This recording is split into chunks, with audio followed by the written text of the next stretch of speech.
Hello everyone, welcome back to my channel. आज हम बात करने वाले हैं कॉमनली कंफ्यूज्ड वर्ड्स की। ये ऐसे इंग्लिश वर्ड्स होते हैं जो स्पेलिंग और प्रोनाउंसिएशन में काफ़ी सिमिलर लगते हैं, लेकिन उनका मीनिंग और यूसेज बिल्कुल डिफरेंट होता है। Question raise, why do people get confused between these words? इसका मेन रीजन है इनकी स्पेलिंग्स का सिमिलर होना, प्रोनाउंसिएशन का सिमिलर होना, और कई बार स्टूडेंट्स को तो ये पता ही नहीं होता कौन सा वर्ड नाउन है और कौन सा वर्ड वर्ब। इसकी वजह से राइटिंग और स्पीकिंग में बहुत गलतियां होती हैं। चलिए अब देखते हैं नेक्स्ट कुछ examples. Before examples, let's have a look importance of learning commonly confused words. First, it improves English while writing skills. Speak more accurately and confidently. Avoid grammar mistakes in exam. Write clear and professional sentences. Now, moving to some examples. सबसे first example है affect and effect. Affect एक verb है और इसका मतलब होता है किसी चीज को इन्फ्लुएंस या इम्पैक्ट करना। For example, late night phones scrolling can affect your focus in class. Next, effect. Effect basically एक नाउन है, एक नाउन वर्ड है और इसका मतलब होता है किसी एक्शन का रिजल्ट, किसी एक्शन का। The effect, example, the effect of daily practice is amazing improvement in English. Now moving. Second example is accept or accept. Accept का मतलब होता है receive करना या किसी चीज से agree करना. For example, she happily accepted the award for best student. Accept का मतलब होता है किसी को एक्सक्लूड करना। For example, everyone finished the assignment except. Third example, next pair है एडवाइस और advise. S and C difference. Advice जिसमें एस प्रेजेंट होता है, ये एक वर्ब है जिसका मतलब है किसी को सजेशन देना, सजेस्ट करना किसी को या रिकमेंडेशन देना।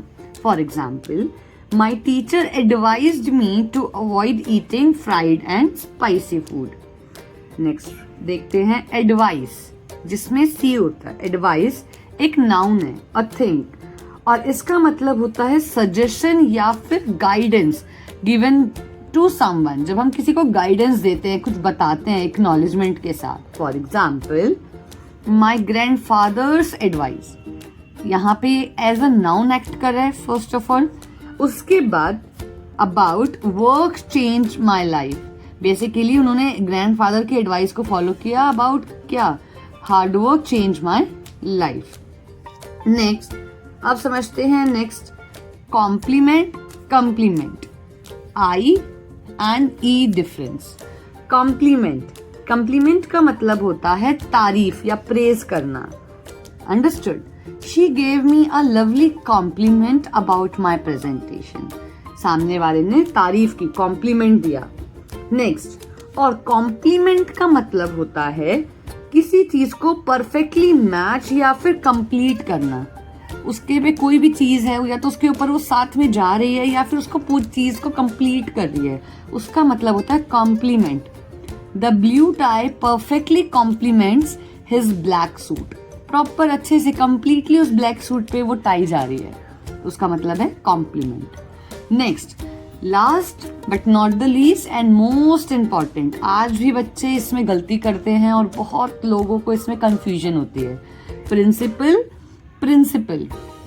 जब हम लेटर लिखते हैं, बहुत सारे बच्चे ऐसे होते हैं जो प्रिंसिपल ये वाली स्पेलिंग लिख देते हैं, दैट इज टोटली रॉन्ग। सो देखते हैं क्या डिफरेंस होता है। PAL, अगर जो PAL पल वाला प्रिंसिपल होता है, उसमें उसका मीनिंग होता है head of the school. For example, the principal congratulated the students for their excellence results. और अगर हम बात करें PLE प्रिंसिपल, उसका मतलब होता है एक रूल और बिलीफ। बेसिकली एग्जाम्पल देखते हैं। Honesty is an important principle every student should follow. एक रूल है जो हर स्टूडेंट को फॉलो करना चाहिए। Tip of the video is meaning of the word. आपको मेक श्योर करना है आपको डिफरेंट वर्ड्स की मीनिंग पता हो, कॉमनली कंफ्यूज के। ग्रामर रोल, ग्रामर यहाँ पे बहुत इंपॉर्टेंट रोल प्ले करता है। You have to make sure whether the word is a noun और वर्ब। नेक्स्ट, एक सेंटेंस में किस चीज के बारे में बात हो रही है, आपको उससे रिलेट करते हुए वहां पे वो वर्ड को पुट ऑन करना है। अगर आप इन कॉमनली कंफ्यूज वर्ड्स को क्लियरली समझ लेते हैं तो आपकी इंग्लिश राइटिंग और स्पीकिंग दोनों इंप्रूव हो जाएगी और एग्जाम में मिस्टेक भी कम हो जाएंगी। So for more videos of English, don't forget to subscribe to the channel. See you in the next video. Thank you.